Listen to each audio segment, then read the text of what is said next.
प्रतिमा प्राप्त केली आणि दैवी कृपा प्राप्त करून बाबांनी गरीब दुःखी लोकांना, गरीब दुःखी सेवकांना तो संविधान तयार करताना बाबांना खूप परिश्रम करावा लागला। त्याप्रमाणे भारताचं संविधान तयार करताना डॉक्टर बाबासाहेब आंबेडकरांना 2 वर्ष 11 महिने 18 दिवस लागले। भारताचं संविधान तयार करता 11 महिने 18 दिवस लागले आणि या गरीब दुःखी जनतेसाठी सद्गुरू महात्मा बाबा दुर्दैवाने जो संविधान तयार केलं त्या संविधानाकरता बाबांना 186 दिवस लागले। 186 दिवस बाबांनी कार्य केलं आणि 186 दिवस बाबांनी कार्य करून 6 महिने 18 दिवस बाबांनी 6 महिने 18 दिवस कार्य केलं आणि आम्ही आता कार्य करतो 8 वर्ष 10 वर्ष 5 वर्ष 10 वर्षापर्यंत आम्ही कार्य करत असतो। का असं मार्गदर्शन सांगतो की तुम्हाला सुख समाधान मिळालेलं आहे, त्यागाचे त्याग करा, पण आपण सेवक खूप कल्लड झालेला आणि हो करूनजी म्हणतो आणि मार्गदर्शन शब्द आपण काढत असतो।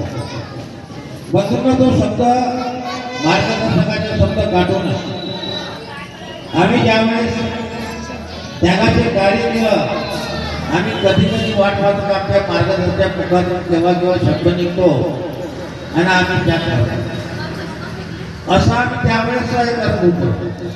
पण आता ती वेळ राहिलेली नाही, कारण त्या काळामध्ये बाबा होते आणि त्या काळामध्ये बाबा अनंत रूपी परमेश्वर आहे आणि ते आम्हाला दिसत नाही, कारण त्यावेळेस आम्हाला बाबा दिसत होते, बाबाचा धाक होता, बाबाची भीती वाटत होती।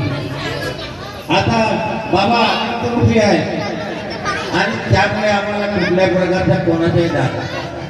पण बंधूंनो, परमेश्वर ही जागृत दैवी शक्ती आहे आणि या जागृत दैवी शक्तीचं गुण आपण किती गाव तेवढं कमी पडणार आहे। चर्चा बैठक आपण ज्याला म्हणतो आणि बाबांनी जो संविधान तयार केलं 6 महिने 18 दिवसाचं, त्यामध्ये तुम्हाला काय दिलं? तत्व, शब्द, नियम दिले। 4 तत्व 3 शब्द आणि 5 नियम दिले। हे पत्र 12 खडी तुम्हाला सर्वांना दिली, पण या 12 खडीमध्ये पूर्ण भारत देशाचा इतिहास या 12 खडीमध्ये जर तुम्ही त्या आतमध्ये खोल्यामध्ये गेलो तर हा पूर्ण इतिहास या ठिकाणी बाबांनी लिहिलेला आहे। या इतिहासाच्या माध्यमातून, या तत्वशब्द नियमाच्या माध्यमातून, या संविधानाच्या माध्यमातून गरीब दुःखी सेवकांचे दुःख दूर झालेले आहेत। आपण बाबांची प्रतिमा आपण हवन घडवला का? या ठिकाणी हवन घडवलं, पण ज्यावेळेस आपण हवन घडवतो तुम्हाला भगवान त्या ठिकाणी दिसला का?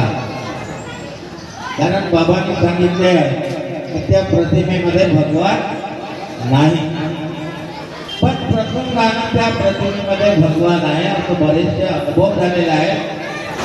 आणि कारण आम्ही स्वतः फक्त आम्ही दिव्यावर हवन घडवून दिले, बरेचसे दिव्यावर हवन घडवून दिले। मंडळ फोटो देत नव्हता, वाद निर्माण झालेला होता मंडळाची मोवाडी शाखेचा, आणि वाद निर्माण झाल्यामुळे आम्हाला बरेच दिवस त्यांनी फोटो दिले नाही। आम्ही त्यावेळेस नुसतं तुपाच्या दिव्यावर हवन घडवून दिलं, कुठलाही त्या सेवकाला त्रास झाला। प्रतिमा असणे इतका आवश्यक नाही, पण कुठेतरी आपलं मन एकाग्र व्हायला पाहिजे। भगवंता